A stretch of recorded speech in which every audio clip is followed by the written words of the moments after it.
Hi folks, Dan Bird here with the daily scan for 12/30, December 30th. Only one more trading day left in this year. Hope everyone will have a happy new year. If the market keeps going like it is, that might not be the case, but we'll take a look at that. So is Santa scaring away the rally? We're going to find out here in a minute. Disclaimer, of course, this is for educational purposes only. You need to understand your own risk profile and trading style and do your own due diligence. If you would like to engage with a financial advisor, which I am not, then you can go to the site right here and check them out.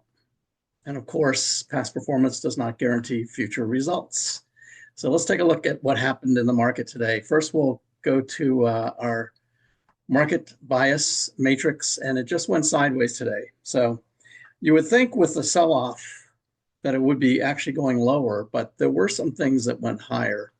Not necessarily the ones that we would like to see go higher, but it does balance out this overall view of where the market is.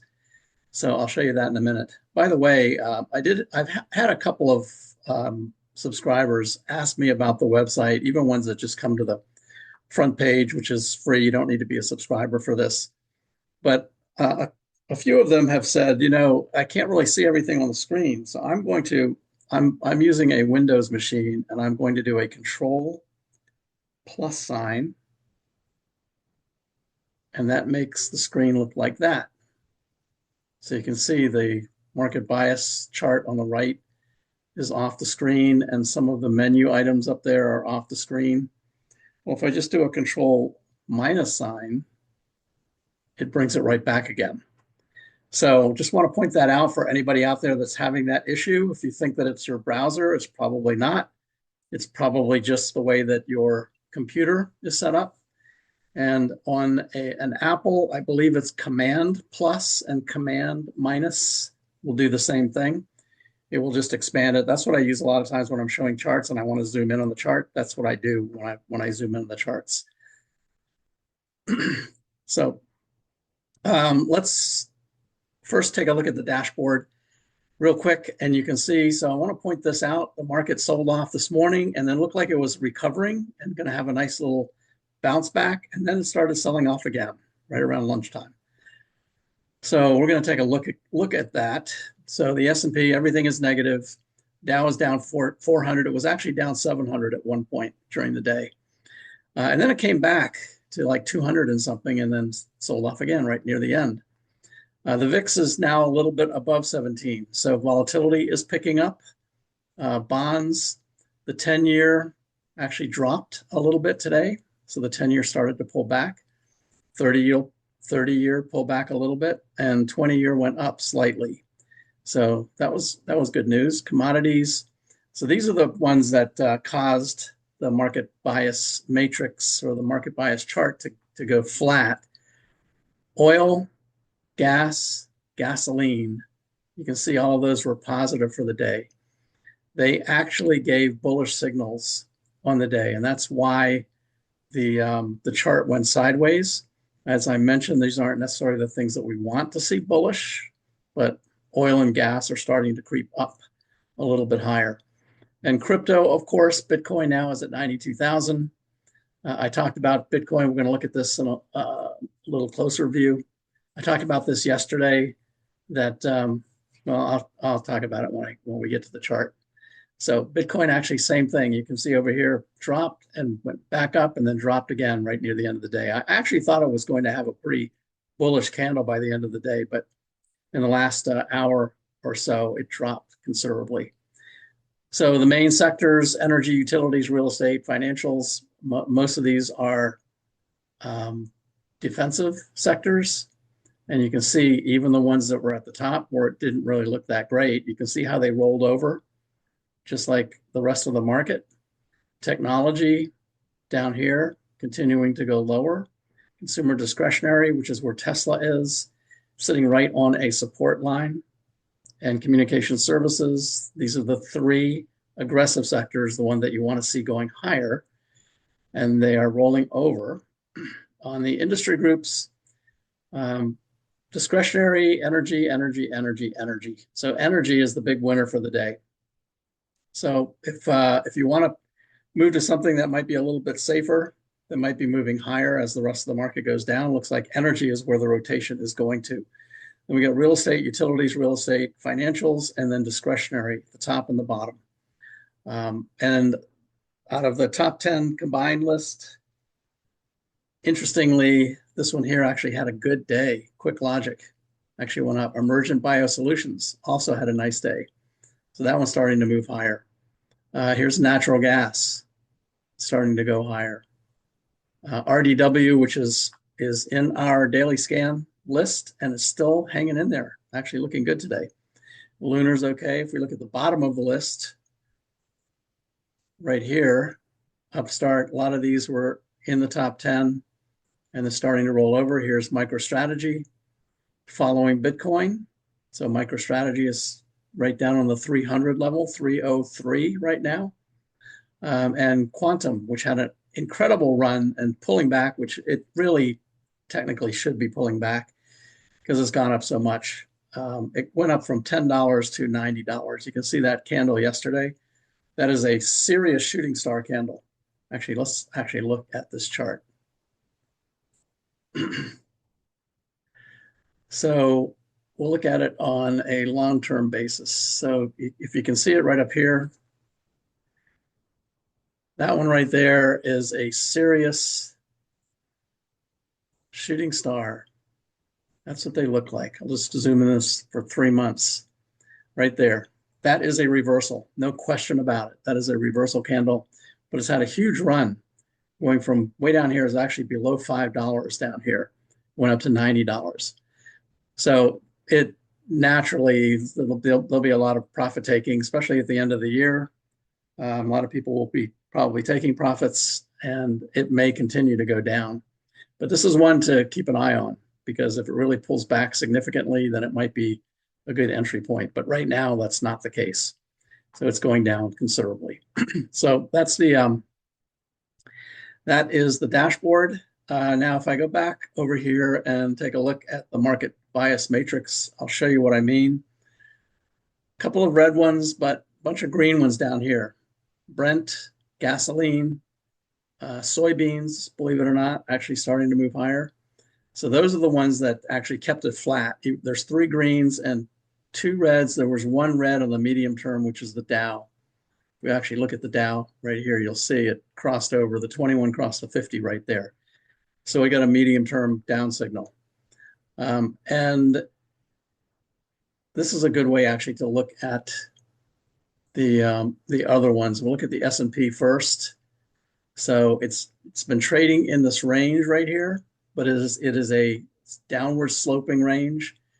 As I talked about last week, we need to get above this. So we now have a lower high and we have a lower low.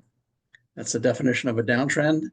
For the uptrend to continue, we have to break out above this downtrend line. So somewhere above 6,000 we've got to get to. And that did not happen today. It continued lower. So tomorrow might be more end of year tax loss selling. By the way, on the website, I put a list of, on the portfolios page, I put a list of, there's 33 stocks that have just been selling off consistently for the last 6 to 9 months. And they may be great candidates for people to take tax losses at the end of the year. It might sell off even some more. And some of them did. Actually, I looked at those earlier.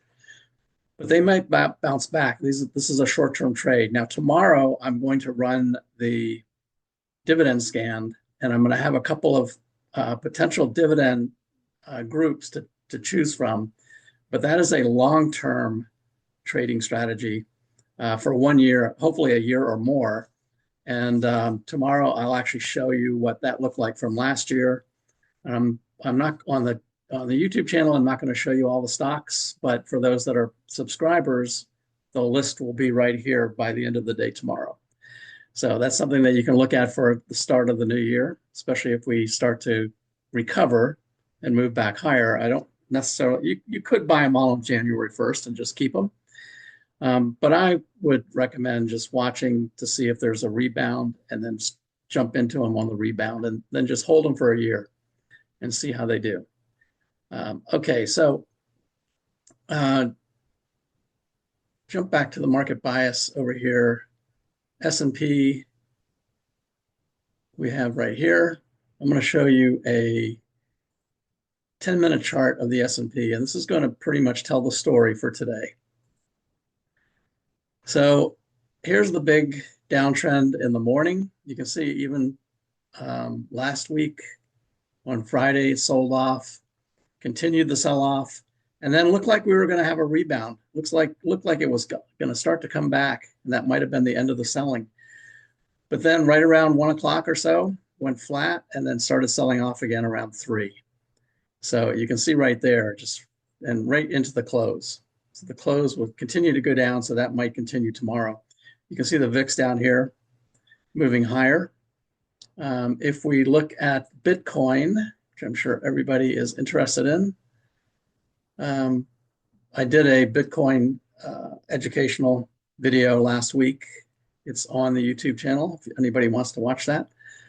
But here's Bitcoin, and what I talked about last week was it may be setting up a head and shoulders pattern. And again, just to reiterate, this does not mean it is a head and shoulders. I'm only pointing this out because I'm recognizing a potential setup of a head and shoulders. It is not actually a head and shoulders pattern until it executes. And the execution is dropping through the neckline support right here, especially if it's on high volume like it was today. And high volume, you don't really see something like that during Christmas week. So big volume today.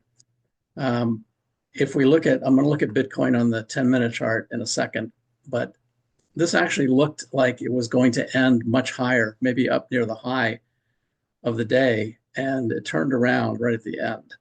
So left shoulder, head, right shoulder, neckline down here.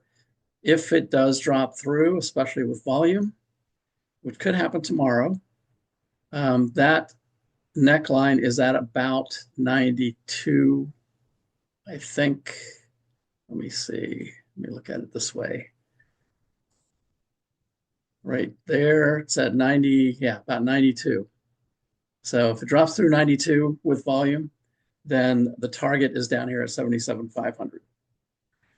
So we'll watch it, see what happens, but that's just a pattern that's setting up. Doesn't mean it's going to happen. You can see this left shoulder took 2 or 3 weeks to build.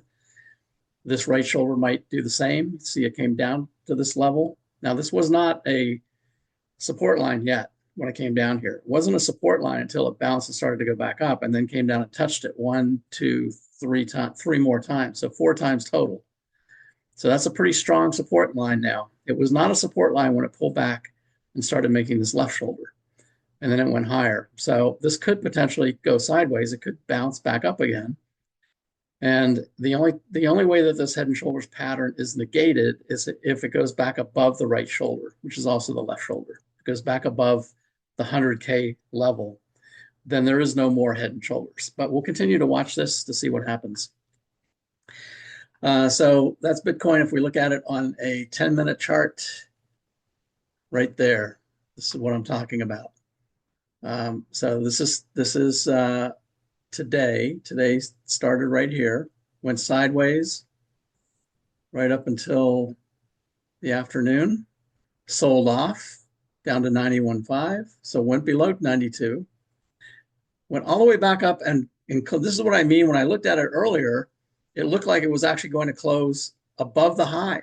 It looked like it was going to have a hammer, which is a bullish reversal. And then right at the end, it just dropped precipitously, continued to go down. So it went down again and touched the 92,000 area.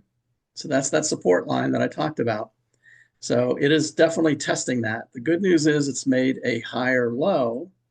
So that might mean that it will recover and go back up, but we'll have to keep an eye on that. And all the momentum indicators, these are very short term. This is only 10 minutes, so keep that in mind. So this could bounce in the morning, but we'll see if it can hold it or if it will reverse again tomorrow. Tomorrow's the last day of the year. Might be a lot of tax loss selling. Bitcoin might be part of that as well. So we'll keep an eye on it, but watch that 92,000 level, especially with volume. Okay, so one question from subscribers was or actually something they pointed out, was that Microsoft was in a squeeze. Here's Microsoft. You can see Microsoft is sold off too. Most of the Magnificent Seven, the big cap tech stocks, are hanging in there in general, but some of them are starting to show cracks, and Microsoft is one of them. And the comment was that it looks like it has a squeeze. So I'm going to bring up my, this is ACP, this is Advanced Charting Program. This is also from Stock Charts. This is their advanced program.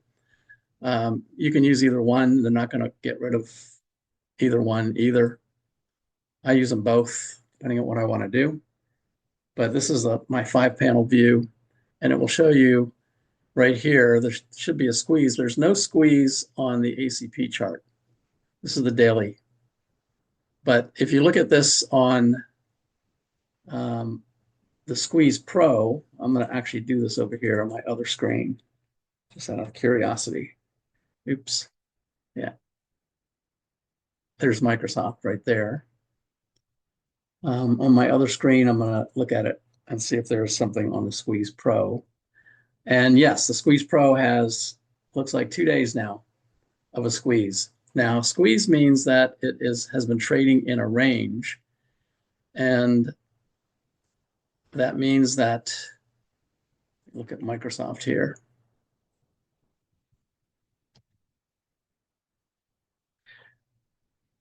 If we look at Microsoft with how a squeeze is created, and I talked about this on a Technical Tuesday a couple of weeks ago.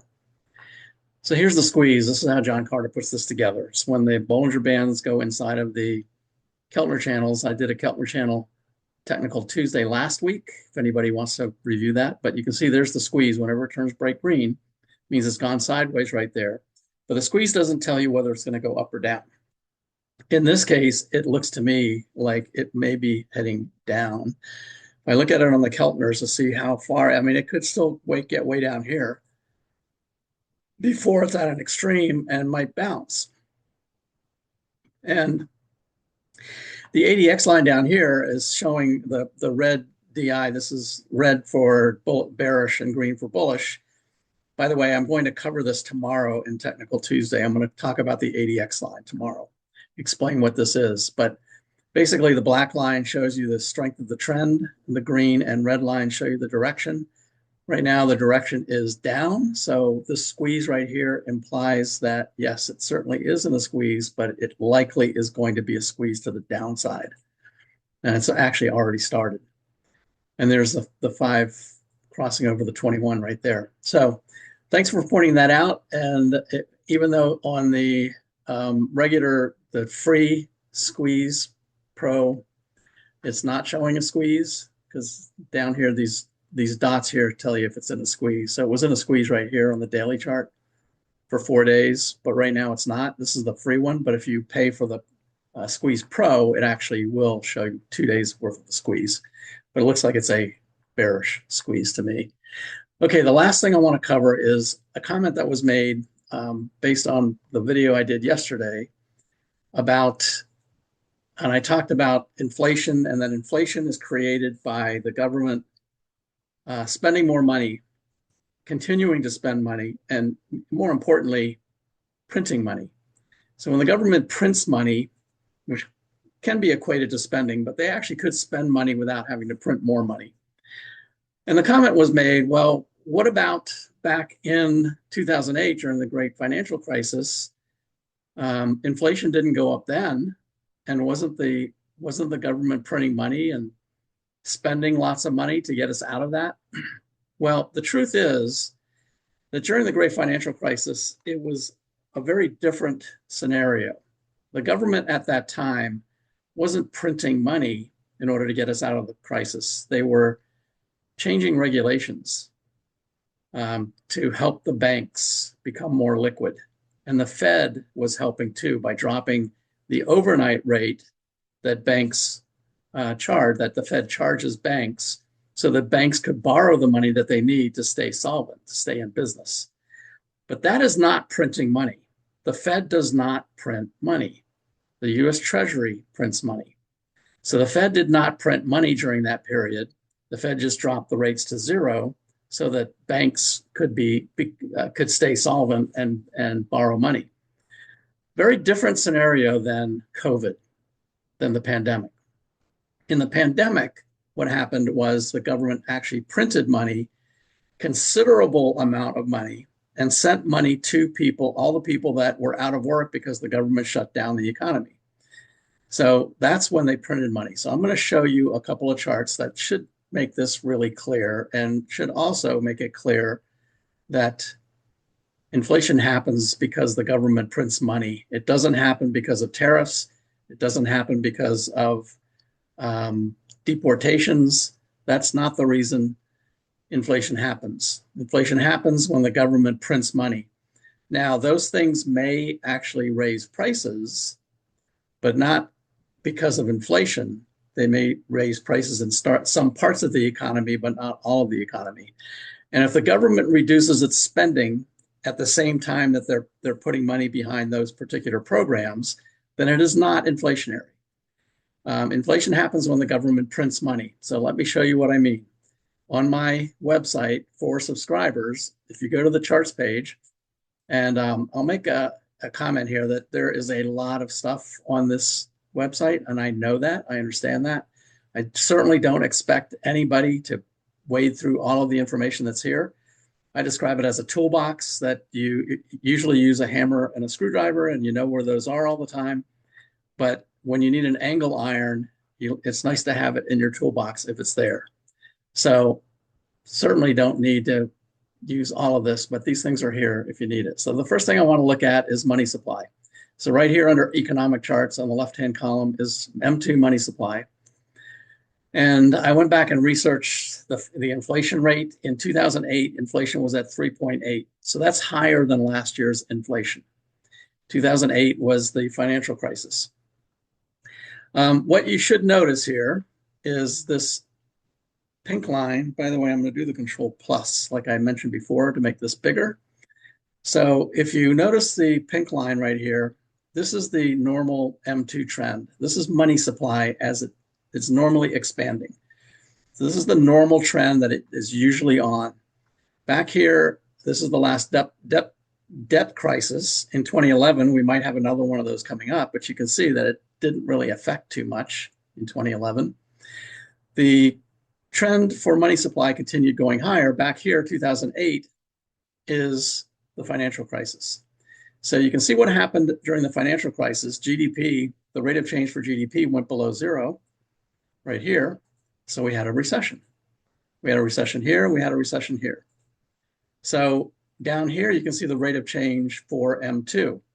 And yes, M2 did spike briefly during the financial crisis, but the rate of change went up briefly, but it came right back down pretty quickly. And it wasn't a huge spike. In fact, it went up again in 2011 during the debt crisis and then came back down. So it was about the same level. Contrast that to the money supply during the pandemic. So here's the pandemic right here, this black arrow, and here's what happened to money supply. You can see how far above the normal trend line money supply got. It went up significantly. This is a visual representation of the government printing money. That's what causes inflation. So inflation in 21 was 4.7. So that's right here. Inflation in 22 was 8. That's right here. You can see we're after the pandemic GDP spike, but we also had a recession right here. Here's the M2 12-month rate of change. So you can see right here in 21 is when it peaked, and inflation actually peaked in 22 at almost 9%, but for the whole year it was at 8%. And then in 23 it came down, and 24 it should end up about 2.4 for 24. So a couple of things I want to point out here. Number one, it's really obvious that the government printed way, way too much money through this period. They pulled back, and there were articles that said, doom and gloom articles that said the M2 money supply has dropped 5% during this period. It hasn't done that since the Great Depression. So that means we're going into another Great Depression-like recession or depression. And that's actually the reason I created this chart, because a subscriber sent me that article. And I said, well, that's true. It did come back 5%. And it's also true that that hasn't happened since the Great Depression. But the other thing that hasn't happened is a 100-year pandemic. So you can see how much M2 grew. So even pulling back 5%, even right now, and it's starting to go back up again, by the way. But even during this period when it dropped 5%, the normal trend was way down here.